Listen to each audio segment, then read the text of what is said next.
Good evening, this is Katrina Gobayaran reporting for San Diego today. Breaking news from the quiet town of San Diego. Tension and grief arise as the body of local activist and teacher Don Rafael Ibarra was discovered in his prison cell under suspicious circumstances.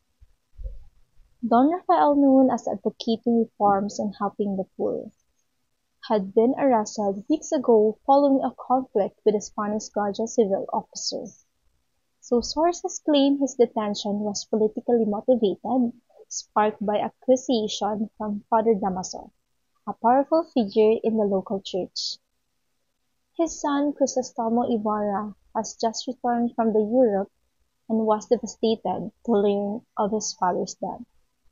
Locals describe Ibarra as calm but determined, vowing to continue his father's vision of a more just and educated society.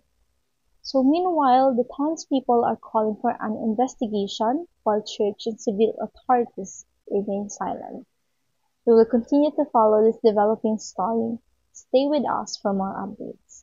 So this is Katrina Gabayan, San Diego Today, back to you in the studio.